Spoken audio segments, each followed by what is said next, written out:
આજે Gujarat police પીએસઆઈનું paper થયું અને આમાં પૂછાયેલા બંધારણના પ્રશ્નોની આપણે ચર્ચા કરીશું. સૌથી પહેલો ક્વેશ્ચન છે કે કયા સુધારા અધિનિયમે ભારતીય બંધારણની પ્રસ્તાવનામાં ફેરફાર કર્યા? પ્રસ્તાવના એટલે કે આમુખ, અને આમુખમાં ફેરફાર આપણે 42માં સુધારાથી કર્યા છે. તો ઓપ્શન નંબર એ 42મો સુધારો 1976 બિલકુલ સાચો જવાબ છે. બીજો ક્વેશ્ચન તો તમને બધાને ખબર જ છે કે ભાઈ હોય ને કેએસ પુટ્ટસ્વામી કેસ, ભારત સરકાર સામેનો કેસ હતો, જેની અંદર આપણા મૂળભૂત અધિકાર તરીકે આપણને શું પ્રાપ્ત થયું છે? તો આપણે રાઇટ ટુ પ્રાઇવસી, આર્ટિકલ 21 અંતર્ગત રાઇટ ટુ પ્રાઇવસી આપણને પ્રાપ્ત થયું છે. એટલે અહીંયા આવશે ગોપનીયતા. ઓપ્શન નંબર સી આપણો સાચો જવાબ બને છે. બીજો ક્વેશ્ચન છે કે મૂળભૂત અધિકારો ભારતીય બંધારણના કયા ભાગમાં છે? બધાને આવડે કે ભાઈ મૂળભૂત અધિકારો ભાગ નંબર 3માં આવે, તો ઓપ્શન નંબર સી જે છે આપણો અહીંયા સાચો જવાબ બને છે.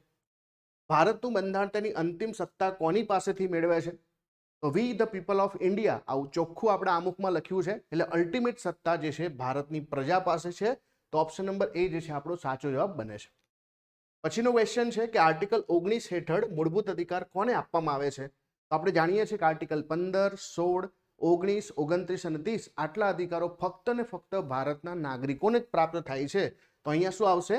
વિદેશી નાગરિક નહીં આવે, ફક્ત ને ફક્ત ભારતના નાગરિકોને આવશે. નાગરિકો, ભારતમાં વસતા તમામ લોકોને નહીં, ફક્ત ને ફક્ત ભારતના નાગરિકોને આવશે. ઓપ્શન નંબર ડી સાચો જવાબ બને છે. ચલો પછીનો ક્વેશ્ચન જોઈએ. પછીનો ક્વેશ્ચન છે કે ભારતના બંધારણને ઘડવામાં સૌથી મોટો સ્ત્રોત કયો છે?